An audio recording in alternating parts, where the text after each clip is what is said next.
Hello everyone, good evening or good afternoon or good morning, it depends where you are. Welcome to this latest Conway Hall in quarantine event. At the moment today we're in the guise of Reweirding. I named this series this, and I don't know what it means. I'm expressing it by putting on lots of events that I find interesting.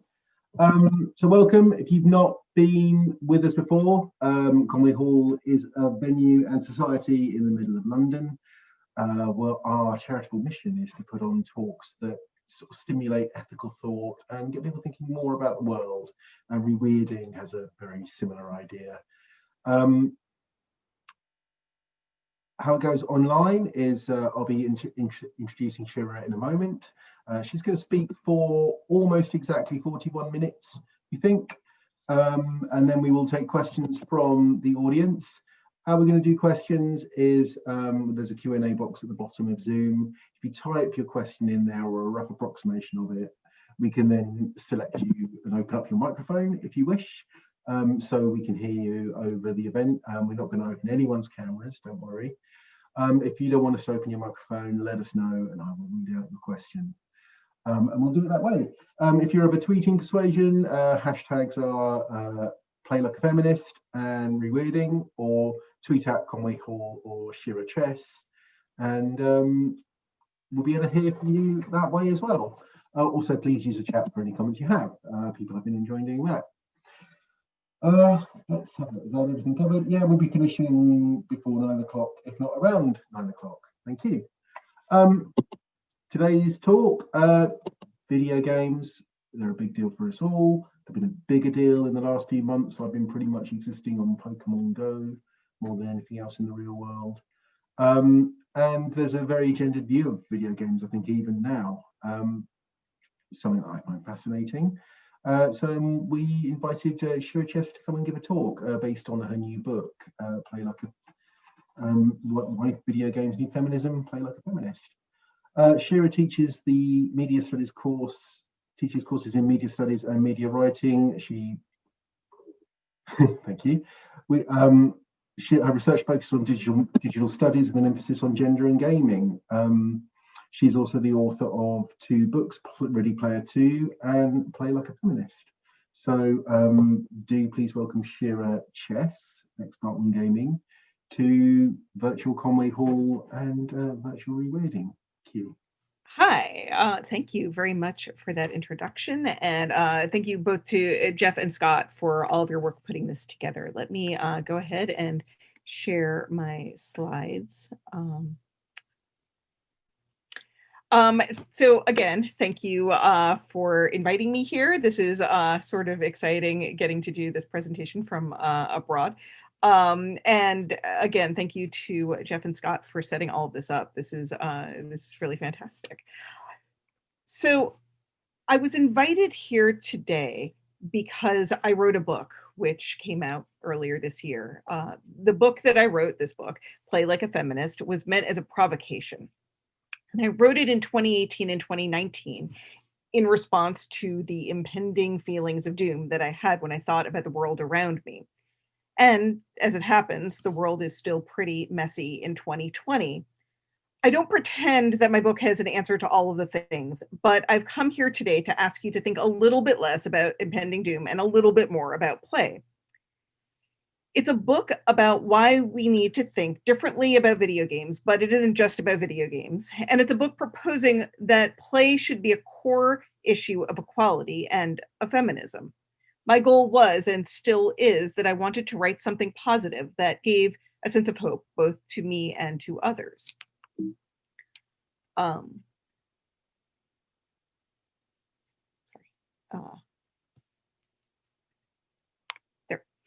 Because as Roxane Gay says, let us try to become the feminists we would like to see moving through the world. And that's what this project was to me. The idea was that the feminism that I wanted to see, the one that I wanted to try and use to affect change, was one that fully embraced play in many aspects, through rethinking the value of leisure, to getting more people playing video games, to changing how we approach activism and protest. I'm not here to tell you that if you play video games, you will miraculously fix everything around us. That would be absurd. But I'm here to say that by thinking about the importance of games and of leisure equality, we can take a small step towards improving our own lives and the lives of those around us. At the same time, we can help to improve an industry that has been long stuck in a space between innovation and stagnation, ping-ponging between the two at regular intervals. And to that end, I use the phrase play like a feminist throughout my book as a call to action. And here's what I mean by it. I see playing like a feminist as a disruptive and inclusive practice. We play like a feminist both to improve lives and think about protest differently. We play like a feminist when we retool the pleasures of play, creating powerful opportunities for players to experiment with identity and agency. We play like a feminist when we apply intersectional approaches to leisure disparities and help find playful opportunities for others. We play like a feminist when our play isn't just about white, male, cisgender, young, straight, able, dexterous players. It is about play that aligns itself with a larger cause of leisurely freedom. And we play like a feminist when we transform video game culture, forging a space within it for new kinds of games and gamers. And so we play like a feminist when we weave all of these measures together to engage in radical play. And just to clarify, when I wrote my book, I was speaking to you. Yes, you in the back, or whatever qualifies as the back of Zoom. You who don't think of yourself as a gamer. Hey, you who plays Best Fiends and Words with Friends on your phone. I'm talking to you because the video game industry is a hot mess. And I'm talking to you because even though you don't think that you have any say, you get to be part of this conversation about what games get to look like and how they can be important. You get to be part of the community figuring out the content of this mass media. In my book, I argue that if we play more, think better about play, and strategize play into our everyday lives, in part through video games, we can be better feminists, better allies, and at the same time, make better games. And to that end, my talk today is going to break down two major ideas. First, why feminists need video games, and second, why video games need feminisms. So let's start with the first premise, and that I want to convince you of today, that feminists need video games. Now, it's not my goal here today to spend a whole lot of time convincing you of the import of feminism. There are a lot of people that probably could do that more effectively than I can. And I'm going to assume that if you came here to this talk, you're at least marginally on board with the notion of why feminism is important. But just in case there's any ambiguity, let me say that the definition of feminism that I embrace in my work is from Bell Hooks, who wrote that feminism, quote, is a movement to end sexism, sexist exploitation, and oppression. Feminism is not a movement about excluding men, but about equality for all. Feminism is not only for white folks, and it's not only for middle-class people, and it is not only for cisgendered people. Okay. So now that we've gotten that settled, let's talk about why feminists need video games. To do this, I need to backtrack a little bit and give you some context. My context starts with another book that I wrote, this one published in 2017 called Ready Player 2. Ready Player 2 was a more traditionally academic book, and in it I studied specifically how video games are designed for and marketed to an idealized feminine audience. In the book, I talk about a lot of games that not a ton of other people talk about, games like Kim Kardashian Hollywood and Diner Dash and an endless number of match 3 games and bubble shooters.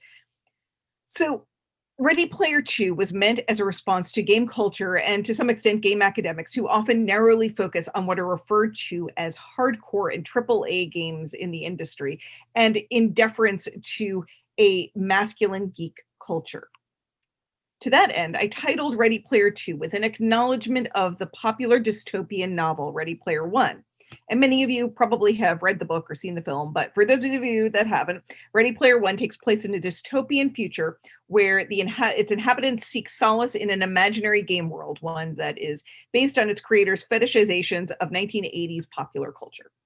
And like any Gen Xer, I'm all about fetishizing 1980s popular culture. When I read the book, something sat wrong with me. because through its constant references to movies like Real Genius and Revenge of the Nerds and glorification of 1980s geek figures such as Steve Wozniak, the book makes it very clear who its vision of Player One is: a white, heterosexual, cisgendered man. Rhetorically, the book seems to be arguing that this is the image that Player One is based on. He's an industry construction that all games seem to center themselves around. And through all of this, Ready Player One reifies something else already accepted in popular culture. It creates a specific path of who a gamer is, what a gamer gets to look like, and what that gamer gets to play. So to shorthand it, we've been led to believe that a typical gamer looks like this, not like this. And this, by the way, was, I think, Wired magazine, 2006, the cover. Martha Stewart was making a wee cake. And that good games, productive games, games that benefit the industry and the overstated vision of the gamer should look like this, not like this. But that is not the reality. Games and gamers look like a lot of different things. And in fact, roughly half of all gamers identify as female. This is a complicated number, I should add, because based on it's based on surveys that place the numbers anywhere from 46% to 52%, depending on what counts as a gamer and who counts as a woman. The video game industry is also so male dominated, 22% comprised of women, but also that statistic is complicated because it is a bit dated, because of the other aforementioned issues, and also because it includes people in non-design jobs like human resources. Because of all of these things, the fact that roughly half of all players identify as female is not the perception of what a gaming public looks like.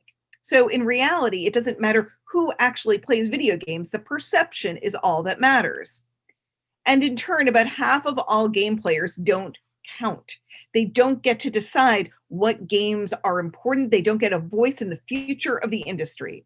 And this particularly applies to those who don't play console-based video games of a specific sort. We have a long, robust history of video games being made for a specific, specialized audience. And those moments when the industry does seek out more diverse audiences, it does so in really distilled, nuanced ways. So was it always like this? The simple answer is not really. Early video games were relatively gender neutral and were meant as entertainment for all, although we can see hints of gender bias pretty early on. Because of a variety of socio-industrial factors, however, that began to shift by the mid-1980s. In her book, Coin-Operated Americans Rebooting Boyhood at the Video Game Arcade, Carly Kosarik explores the roots of how and when video games became a gendered practice.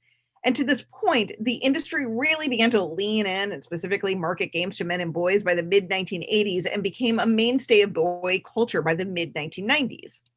So basically, video games were not always constructed for gendered audiences, but once they became so, it was hard to push back against the notion that video games were meant for an audience of men and boys, a good old boys playground, so to speak. There were, of course, outlier moments, but like the 1990s when Barbie Fashion Designer became briefly a hit, but Barbie Fashion Designer qualified more as software than as a game. It was a way to make clothing for Barbie dolls. Before that, somewhat infamously, in the 1980s, there was apparently a proposal for the Nintendo knitting machine, pictured here, now you're knitting with power, that never actually ended up getting made. It was a peripheral that never was quite made, but it was proposed, or it was never marketed mainstream, I should say. It was specifically made with an intended audience of getting girls to play with the Nintendo Entertainment System. Of course, a lot of girls did play with the NES and other game systems before that, but they were largely an invisible audience that was rarely considered a primary market. By the late 1990s and early 2000s, there began to be a mild shift and more attempts to get girls in the game, so to speak. Research started to illustrate that girls with an interest in video games were more likely to enter STEM, science, technology, engineering, and math careers. Several studies and initiatives began to suggest how game design might be an easy fix to this problem. So my image here is from Purple Moon Games, a popular series from the late 1990s that led many of these efforts. Brenda Laurel, the CEO, led many of the efforts for this. So after a time, several researchers, myself included then, became interested in women in games, studying some of the barriers to entry in getting women to play more video games and why we should even care. And suddenly more video games did start to be designed for and marketed to women players. Specifically in the early 2000s, an increasing number of what are commonly referred to as casual games, and I'll break down that term in a moment, started to be designed deliberately for women audiences. Casual games are generally considered games that are cheap or free, can be played for longer or shorter amounts of time, and are easy to learn. Their general accessibility meant that they became the entry point for a deluge of new players during that time period, and many of them women, playing hidden object games and time management games on lower powered computers. Casual games commonly sit in a point of opposition to what were often referred to as hardcore games, games that are played on consoles or higher powered computers for longer periods of time and require both higher gaming skill sets and more money. And while the terms hardcore and casual are easily critiquable, they also create a baseline for the transition that occurred during that time period. They created a pecking order of big games versus little games, games that matter versus games that matter less. As video game technologies continue to advance with the release of the Nintendo DS Lite and Wii, as well as the popularity of smartphones, video games became a more robust medium meant to appeal to broader audiences. So, to remind of the statistic I cited earlier, about half of all people who play video games identify as female. But other surveys show that while 49% of adults play video games, only 10% of them consider themselves gamers. This idea of the gamer really clarifies the disconnect between hardcore and casual and the percentage of the market that the hardcore games really fully serve. While casual games have risen in popularity, they have also been made fun of by the larger gaming public. The boundaries of hardcore versus casual is a litmus test determining who does and does not belong in the video game industry, creating a false politics of who is entitled to play and who is entitled to have an opinion about what matters in that industry. In 2014, we saw the rise of Gamergate as an official moment when masculine game players felt galvanized enough to argue that video game culture belonged to them. Those who were part of Gamergate, in turn, harassed women players and industry professionals with violent hate speech, often threatening them both online and offline. And so here's an example of a filthy casuals meme meant to suggest that casual games are ruining the video game industry and specifically targeting women and girl players. So that was the context in which I wrote Ready Player 2. I wrote a book specifically to highlight video games that were designed for other audiences, non-mainstream audiences. I wrote a book about the filthy casuals, so to speak, about the games that are laughed at by hardcore audiences. I wrote a book about the video games that are often overlooked, but that fund large portions of the industry. I wrote about games that people are often sheepish when they admit that they play. And then, following the publication of Ready Player 2 in 2017, I experienced something unexpected. I was increasingly approached by women from a variety of backgrounds who confided in me their experiences with video games. These moments were distinct from previous points in my life when strangers and friends, women in particular, spoke to me about my research. In the past, I was told things like, oh, I would never play video games. I don't have time for play. Or you study video games, they're so violent. And over the last few years, I noticed an abrupt shift. Instead, those same kinds of people approached me about their love for or interest in video games. And the things that people said to me in those moments varied, but the most notable were from friends and family members who came back to me after playing a game that I recommended, saying things like, I never knew that games like that existed. I never knew that games like that existed. This comment was often said in reference to artful or literary games such as Monument Valley or Gorogoa, two games that had similarly affected me with their sublime beauty. It began to occur to me that many audiences, and women audiences in particular, had no idea what video games had become or were capable of being. And the way I began to see it was like this. There are two kinds of people out there, people who love video games and people who don't know which video games they love yet. And I know that this is perhaps overly simplistic. I'm aware that there are people who don't like any iteration of game, digital or analog. But in my experience, most people can find a kind of video game that is satisfying in a way that fills some intense desire for leisure in a way that makes their lives better. But the problem has always been one of information. News outlets, when they talk about video games, talk about negative connotations and salacious stories. We hear about violence and obsessions and addictions and other unsavory things. We rarely hear about the good, the things that video games bring us. We rarely hear about the artful and literary games, which affects public perception of what games are and what they can be. And this, to me, was a feminist concern. This became deeply important to me as a feminist issue, how to get more feminists playing video games. Because feminism needs play. Feminisms don't play. Feminisms work, and then they work more. And feminist work is occupied with human rights in homes and in offices, with bodies, with technology, with health, and with politics. The feminisms of the past have all been inextricably entangled with these matters of gravity and importance. As such, there has been no playtime in feminism. And why should there be? Why should a series of serious social movements have time to concern themselves with the importance of play or playful activism? But it's time for playful and play-filled feminism.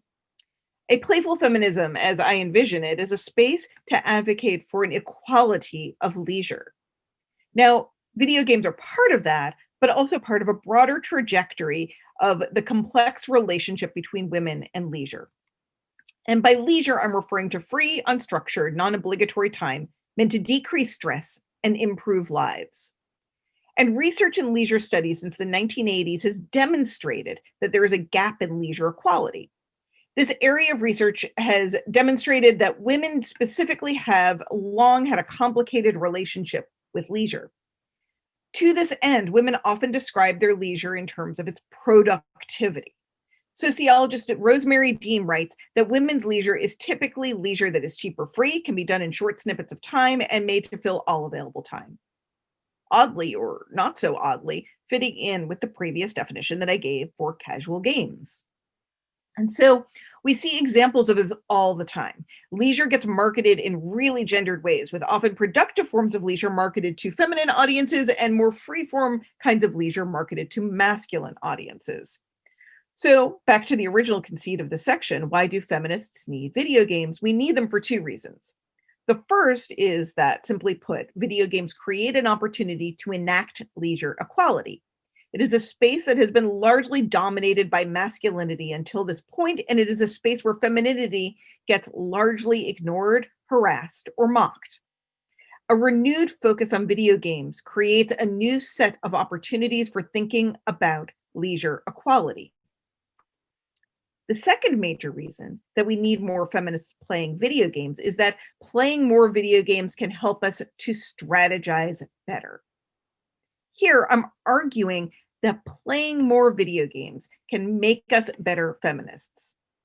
Play is an act of resistance, not just about resisting a lack of leisure equality, but using strategies and tactics built into play.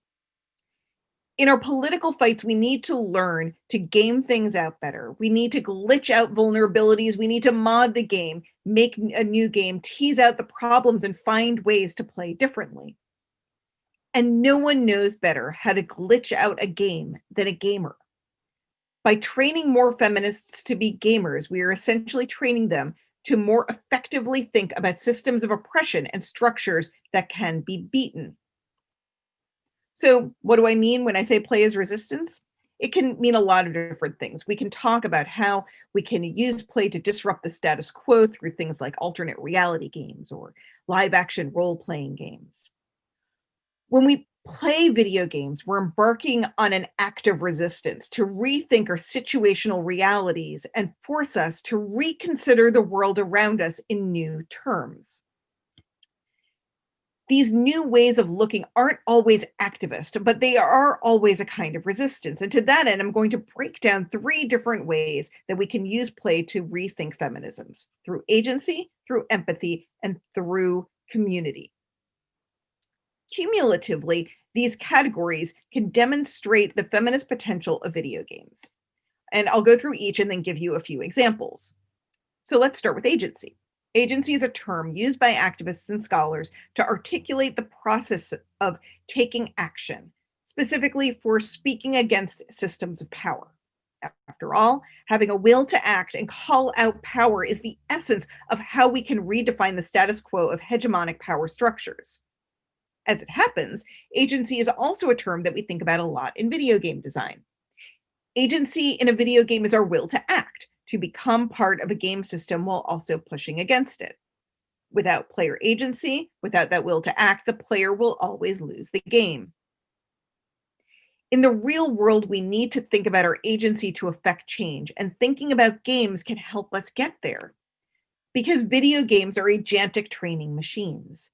When we play a game, we are exerting our agency in an unequal system, pushing our power to its limits.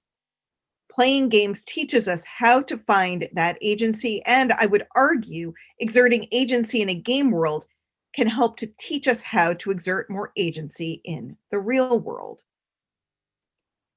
The first example that I want to give of the agentic potential of games is from the game series Life is Strange. In Life is Strange, the player controls the life of Max Caulfield, a young woman in high school, dealing with a series of both personal and supernatural crises. Towards the latter, the player is given the power to replay moments of Max's life. At points, when choices are given to the player may choose to revisit a moment and replay, making new and presumably better life choices. But of course, the reason why Life is Strange is successful as a coming-age story is not because it's a flatly told narrative, but because it's a game. It provides a space where the audience is not passive, but playing an important role in the retelling of the story. The rewind button not only forces the player to think about reflection, but also gives the player an active opportunity to act and to reflect. It fosters player agency. My second example is from one of my all-time favorite mobile games, Monument Valley. Monument Valley is a puzzle game where the player travels through Escher-esque castles, trying to position and reposition pathways to move forward. The game is light on story, but the art and puzzles are breathtaking. The thing that I like about Monument Valley as a feminist game is not the fact that the protagonist is a princess, although she is. The thing that I like is that all of the game's agency is about perspectival shifts. As you make choices and movements in the game, as you choose to act, you are constantly in a position where you are forcing yourself to rethink the perspective of the game world. To that point, a path may look flat and impassable, and it might be for some time. But by using your agency to experiment with the space, the player might discover new ways of looking at that path, new dimensions to a problem, and new perspectives to what might have previously looked like limitations. Monument Valley is remarkable because when you play it for a few hours, the habits from the game leak into everyday life. I find that when I play, the perspectival shifts transfer into my habits and remind me to look at things differently, to find solutions through difficult problems. Video games are agentic training machines because they teach us skills in a safe space, remind us of our will to act, and then give us purpose to reflect on those actions afterwards. Additionally, video games are unique for their affective potential. The emotional affect and ability to create bridges of empathy is one of the things that video games really do uniquely well compared to other media. A video game is a kind of text, and like any text, it has the narrative possibilities to affect, alienate, or subsume its audience into a story. The emotional potential of video games can provide a resonating kind of depth that is capable of enrapturing audiences just as, or even more powerfully than any other medium. Researcher Aubrey Annable refers to video games as affective systems and writes that a game is, quote, an interface for grasping contemporary structures of feeling. The screens we interlock with make us feel things, and those things can bring us a new node for understanding identity and increasing empathy. As we play things, we feel things, become things, and rethink things. And there's nothing more feminist than this. Playing more games helps us create an empathy bond with characters outside of ourselves. In the game Oxenfree, for example, the player takes on the role of Alex, a teenager whose brother died before the story has started.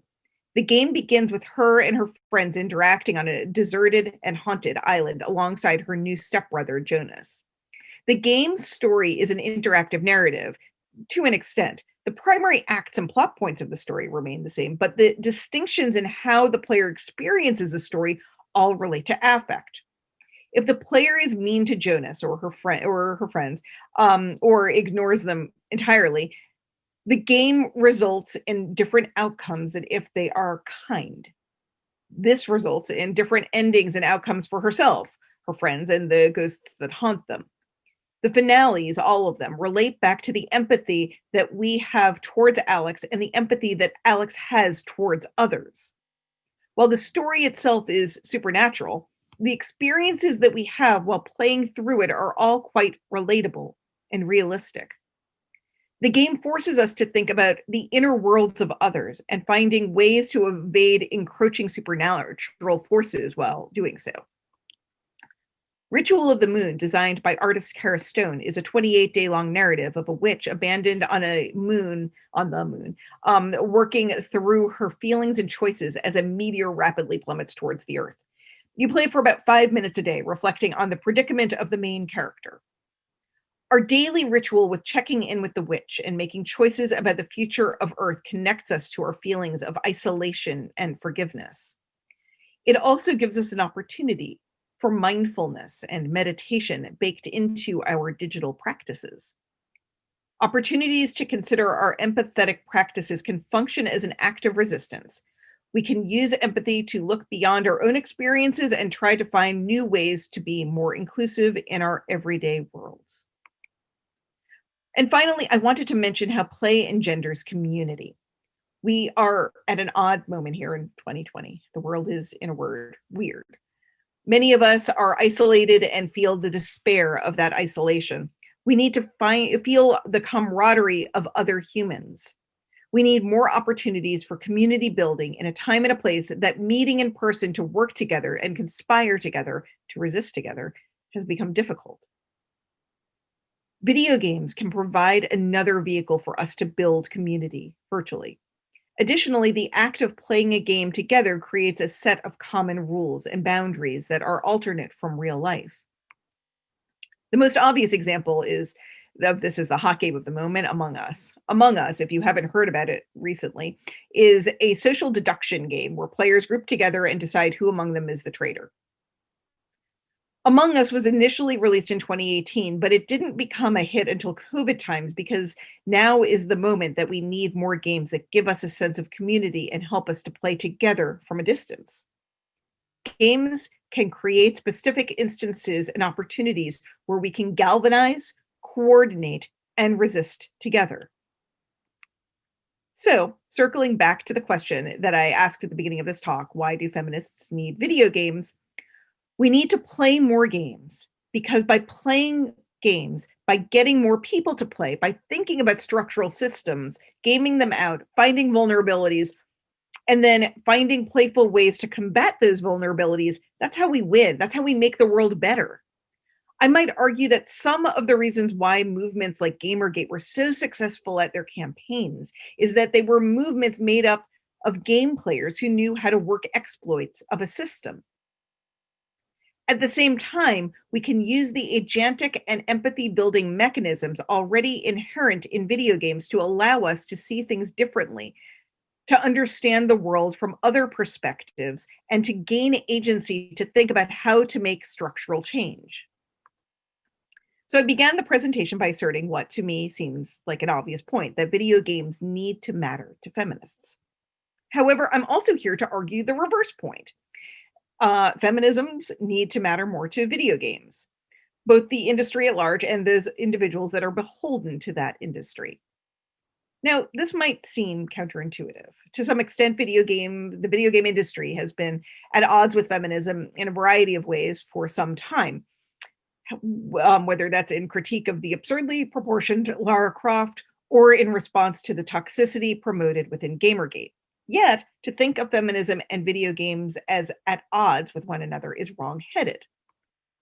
Earlier in this talk, I spoke about player one, this idea that the video game industry designs this sense of an idealized player. I also unpacked how that player is typically depicted: masculine, white, heterosexual, cisgendered, enabled.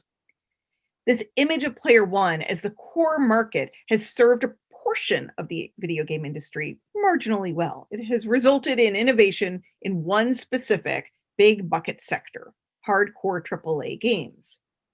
Innovation tends to serve this sector over and over again, making graphics better and processor speed faster with the same kinds of games.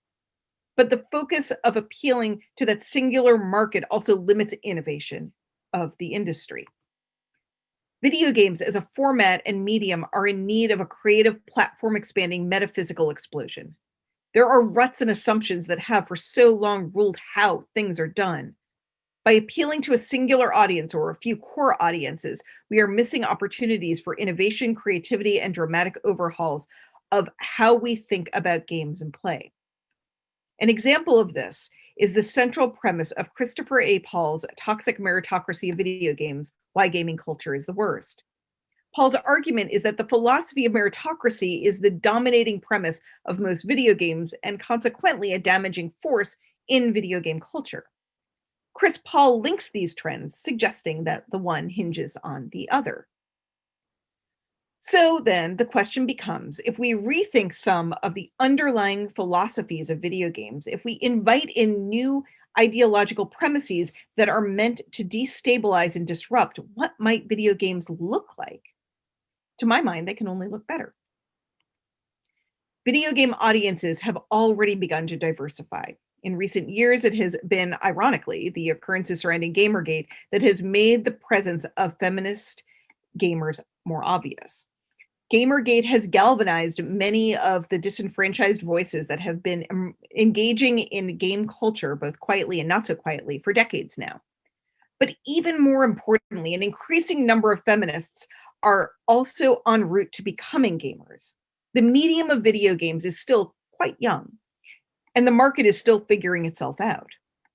While it might have previously been acceptable to appeal solely to niche masculine markets, this is no longer going to remain a viable business plan.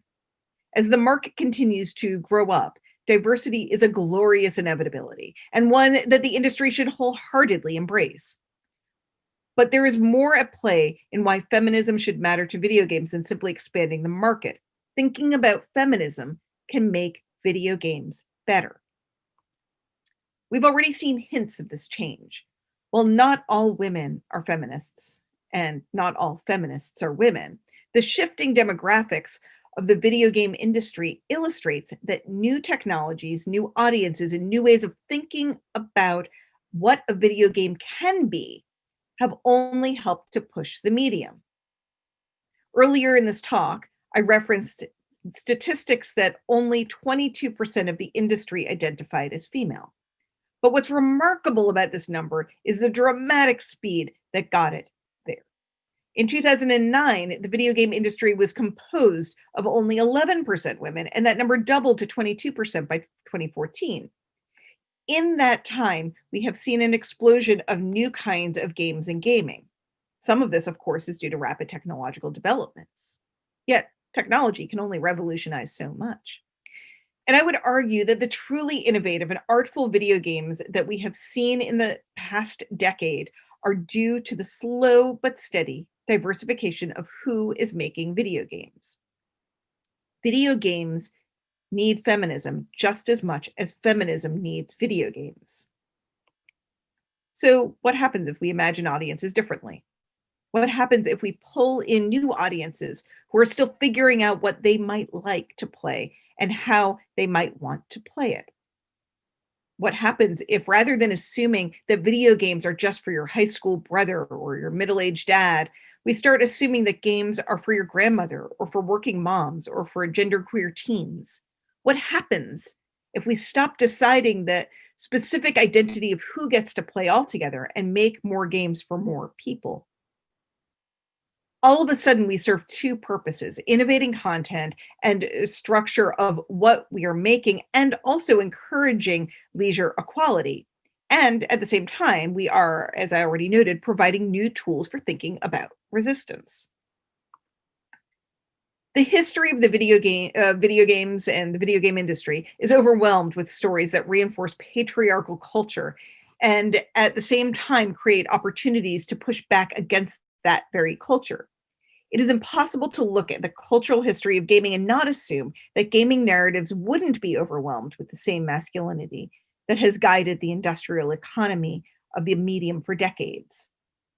Yet, in the introduction to their volume, Feminism in Play, Kishana Gray, Gerald Voorhees, and Emma Boston write that, quote, games provide both training grounds for the consumption of narratives and stereotypes and opportunities to become instruments of hegemony. In other words, video games have a history that tends towards patriarchal undercurrents, but has overwhelming potential in its format to revise, rethink, and reprogram the medium. And we can see this potential in the themes and games that I shouted out to earlier. Games are agentic training machines that build empathy and create community. If we see feminism as an issue of equality, the relationship between feminism and video games becomes so simpatico that it is difficult to understand why the two haven't been more inextricably entangled since they were first innovated. The games that I already mentioned earlier are games with feminist potential, and there are many others that are out there gaining notoriety. So Gone Home, A Night in the Woods, Never Alone, Florence, What Remains of Edith Finch, just as a few examples. These are games that push our understanding of what digital play can look like. And so feminism has already innovated video games. We just need to find ways to pull in more folks and let them experience the amazing potential of the medium. As I said earlier, there are two types of people in the world: people who love video games and people who know which video games they love yet. I don't know which one you are, but I'm here to tell you to figure it out and work it out from there. If you're in the second category, start with research. And because research can be overwhelming, I might recommend checking out my website, playlikeafeminist.com, where I have tips and ideas for getting started on that adventure. And if you're in the first category, find other people in your lives and figure out how to get them playing more. In short, I'm here right now to tell you all that you need to play more. If you're someone who likes video games, find new games to challenge yourself. If you are game curious, find recommendations. If you previously thought you didn't want to play games, consider the possibility that you just haven't found the right ones yet. And if you are someone who is already a heavy gamer, go find people in your lives who aren't getting enough leisure or play and help them to play more. Become a play evangelist. Get everyone you know, your parents, your kids, your coworkers, your friends, your allies, to play more games, because it will make us better humans and better feminists. And if more of us play more games, we will make games better. Thank you very much, and I look forward to hearing some of your questions. Thank you, Shira. That was brilliant. That was inspiring and fascinating. I appreciate that.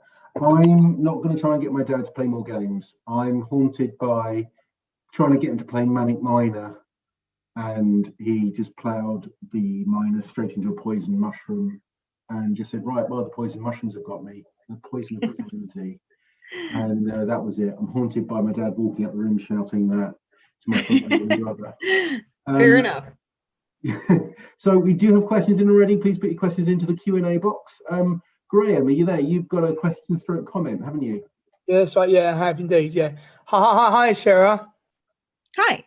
I really enjoyed the speech. It was fantastic. I never thought there was so much involved in computer games. I'm not a computer game buff myself, but I'm certainly studying at London Metropolitan University, and I'm doing feminist studies. So it certainly went well with my imagination of what it would all be like to be a woman playing a computer game. So very good, thank you. My question to you is, with video games in the 1980s, if you remember correctly, with things like Pac-Man and Drifter, we had all bombs and power and obliteration and autonomy. Well, power can be linked to a man, can't it, really? Because we see it's only a man that will drop a bomb. It's very rarely you'll see a woman drop a bomb or anything like that. So do you think the materialistic girl 40 years on is making a comeback in the digital world? And also, do you think it's making a comeback in the actual world? I guess I didn't understand the last part of that question. I'm sorry. Can you rephrase slightly? Do you think the materialistic girl is making a comeback in the digital world 40 years on? And as you explained most of your assignment, we've seen how women are making a comeback, but you're only saying it's 22%. So do you think it's seriously by the year, say 2050? Do you think women will be on the par to a man in computer games? I think that it's, everything's in flux right now. I think there's a lot of potential. I think all of the innovation that's happening right now is happening in indie games. And that is where there's the most diversity in the industry right now. That is the games that they are making go well beyond dropping bombs, as you say. It's when you play a game like Florence, it's hard to even map that kind of a game as being the same sort of experience as early video games. And that's not to say that there are things wrong with early video games. There are some amazing games out there, and not all of them were bombs and shooty, right? Like Pitfall, for example, right? There were a lot of games on the Atari 2600 that I think were quite gender neutral, but over the decades, and Atari is part of that equation, because the game crash of 1983 really sort of set the industry in a very specific motion, and made people a lot more, it made the industry a lot more specific about how to spend money and who to spend money on. Sure. I think we've got a question that might follow up from that one in a moment. But firstly, I've opened the microphone of, is it Ibhin? It's Aveen. Thanks, Scott. Yeah. So as a fellow gamer myself, I was just wondering if you could share with us, Shira, what the first game that made you define yourself as a gamer was. That's a really good question. So I did not play video. So to backtrack a little bit, when I was in my 20s and early 30s, I really didn't play video games. I had an Atari 2600 as a kid, and then I wasn't interested. And around maybe 2003 or so, I started playing massively multiplayer online games. I started playing at that time City of Heroes. And that was sort of this watershed moment where I realized that games were not what I thought they were. And for those of you that have never heard City of Heroes, it's a massively multiplayer online game. So you're connecting with people from all over the place, and it is superhero themed. So I got to be a superhero, and that was exciting, I guess, for me. And at the same time, sort of a weird moment happened at that point when I had started grad school, and I had my professor really, really wanted me to do a feminist analysis of Grand Theft Auto 3. And so I don't know if I got a PlayStation 2 for that purpose, or I don't quite remember the details, but I had a PlayStation 2 and I started playing it, and I hated playing Grand Theft Auto 3. That game was so terrible that at the time I had the option for grad school to either play that game or read Foucault, and every night Foucault won.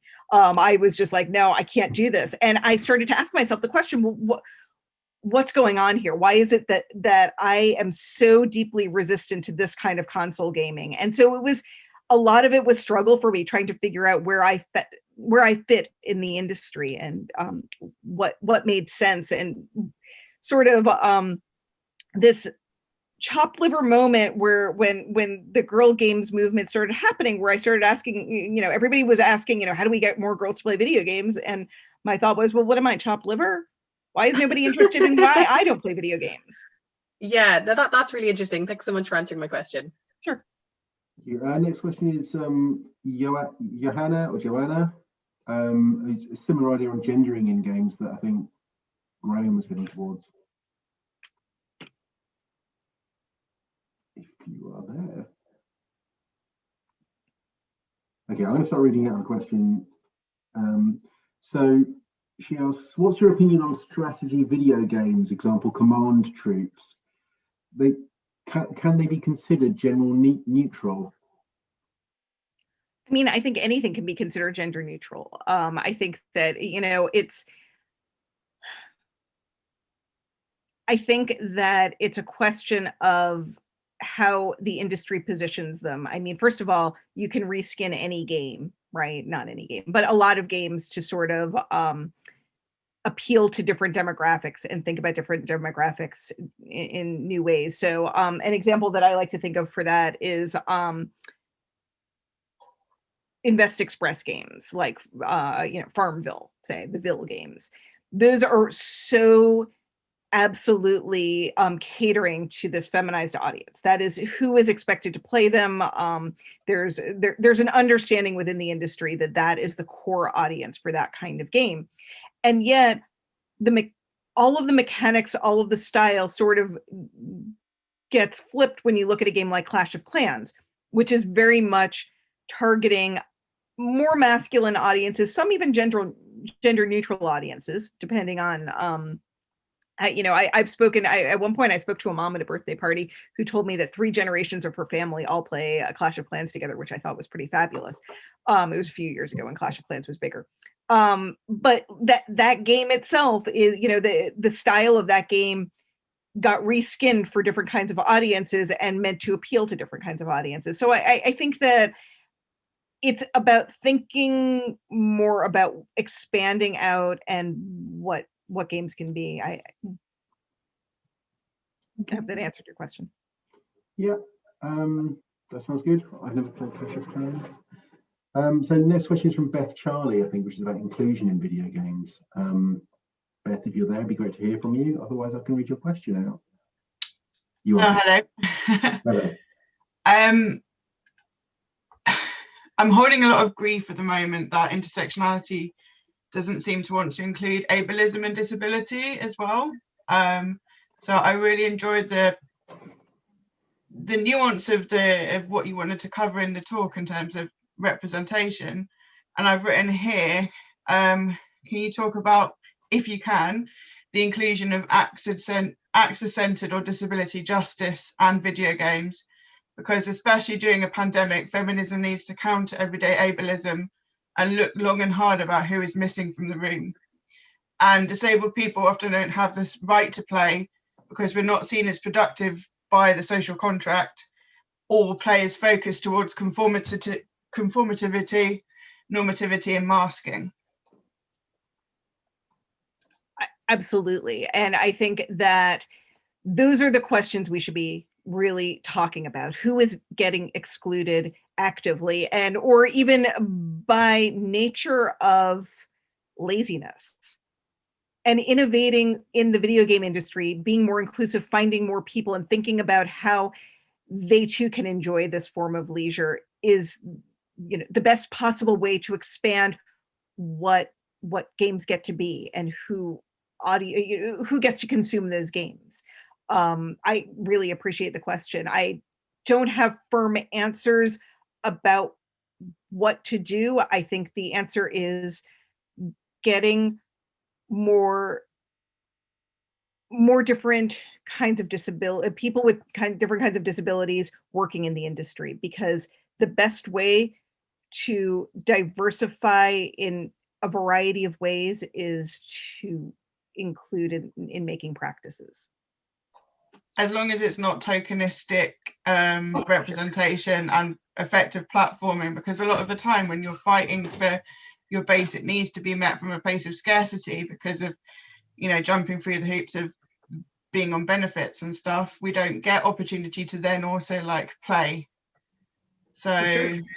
It'd be really helpful if there was that social conscience around what are the barriers to play from a position of agency of people who don't necessarily have bodily autonomy because of society. I agree, absolutely. I mean, we need to get more voices represented, and that it needs to happen in a lot of different ways at once.